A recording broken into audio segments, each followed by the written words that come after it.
Kapag mahal mo, dapat piliin mo.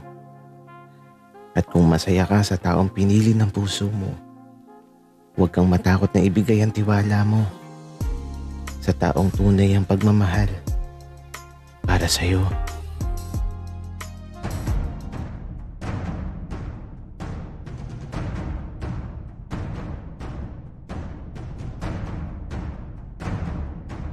Kaibigan, huwag mong kalimutan mag-subscribe sa aming channel at huwag din kalimutan i-click ang notification bell at subscribe button. Subscribe na!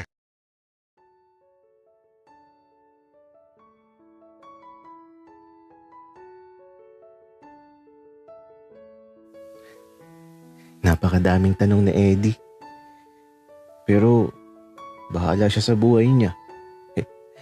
Di ako sasagot sa mga tanong na alam kong alam niya ang tamang sagot. Bakit ba kasi kailangan na tanungin pa? Alam kong alam niya ang isasagot ko. Kaya ito, tinakbuhan ko na lang siya at nagmadali na akong makarating sa dormitoryo. Nasakit na kasi talaga ang tiyan ko. Di ko na kayang pigilan. Parang sasabog na. Kaya ito, pagpasok ko sa dormitoryo, diretso na ako kaagad sa banyo. Sa wakas, umabot ako sa oras. Kaya di din ako nakatulog ng maayos sa bus kanina kasi nararamdaman kong parang nakakuluan tiyan ko. Buti na lang talaga at walang traffic. Kasi kung na-traffic kami, naku, aabutin talaga ako sa daan.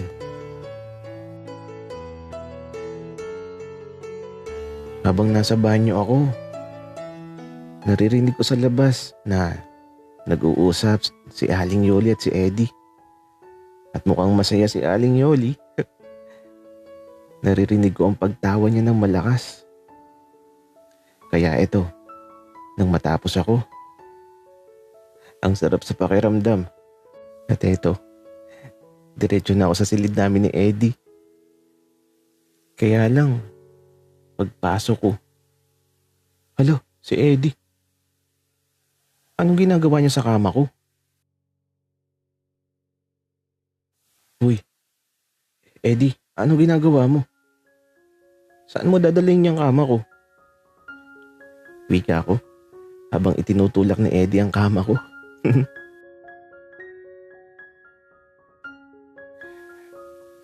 Francis, alam mo, tulungan mo na lang ako na itulak tong kama mo. Dali na. Pagdikitin na natin yung kama natin.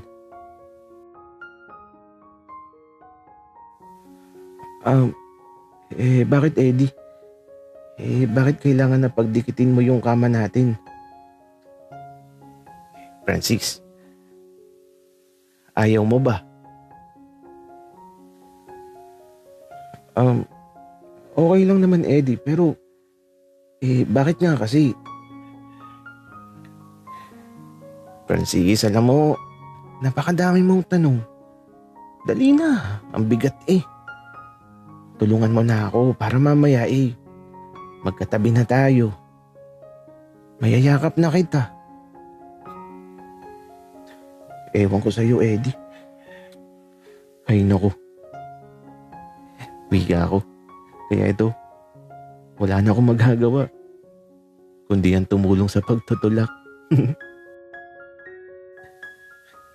At nang magkadikit na ang kama namin, nahiga na si Eddie at aba. Nakangiti siya habang nakatingin sa akin. Francis, pinagdikit ko na to para masanay ka na sa akin. Kasi sa bahay namin, maliit lang ang higaan ko. Siguradong magkadikit talaga tayo. Ganun ba, Eddie? Okay, sige. Halika na dito, Francis. Tabihan mo na ako. Bakit, Eddie? Matutulog na ba tayo? Hindi pa naman, Francis. Susubukan lang natin kung masaya mahiga dito. Gagi ka talaga, Eddie. Siyempre masaya dyan. Kaya lang, amoy lumang pera yung kama mo. Francis, napaka-arte mo. Halika na dito. Mahiga ka na. Dali na. Subukan mo lang. Kaya ito, dahil makulit si Eddie, nahiga na ako sa kama ko na nakadikit sa kama niya. At aba, pagkahiga ko niyakap ako ng mahigpit. Eddie, ano ba? Wika ako. Francis, huwag kang maarte. Yakap lang naman At saka, ayaw mo ba na niyayakap ka ng isang gwapong kagaya ko? Hala, sinong nagsabi sa'yo, Eddie, na gwapo ka? Baka malabo ang mata nun. Francis, mama mo ang nagsabi. Tsaka, huwag kang choosy masyado. Halikan kita dyan Eddie, alam mo, ginagawa ang bagay na yan.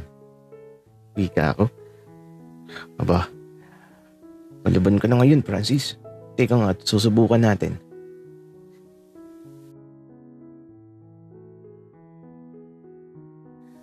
Nagbibiro lang talaga ako. Pero, gusto ko. Kaya ito, kinakabahan ako kasi naman, parang gagawin talaga ni Eddie. Parang, hahalikan niya talaga ako. Oh, kakain na. Mamaya na kayo magharutan. Wika ni Aling Yoli na basta na lang nagbubukas ng pintuan ng kwarto namin. Pero buti na lang at nagpakita si Aling Yoli kasi muntik na yun. Pero gusto ko nang subukan ng bagay na yun. Francis, mamayang gabi ituloy na natin.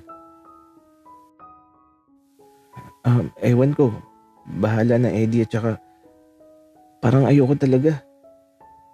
At teka lang, bakit natin gagawin yun? Magtropa lang naman tayo. Francis, ano ka ba? Susubukan lang naman natin, walang mali siya. Ang mahalaga, sinubukan.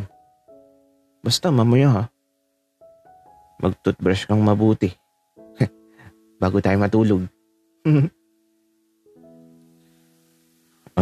Eddie, secret lang natin to Walang ibang pwede makaalam. Francis, huwag kang mag-alala.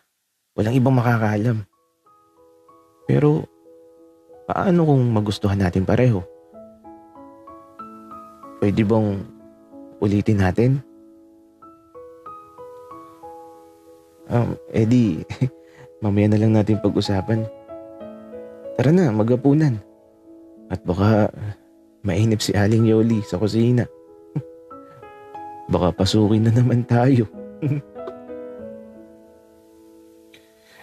Francis, walang atrasan Tuloy na dapat mamaya. Oo na Eddie, promise. Walang atrasan. Kaya ito, nagtungo na kami sa hapagkainan. At si Aling Yoli, halatang inip na. Ang sarap kasi nung pagkain namin ngayon. Yung mga bit-bit namin galing sa probinsya ko. At mamaya, pagkatapos ng hapunan namin, nako, siguradong mapapalaban.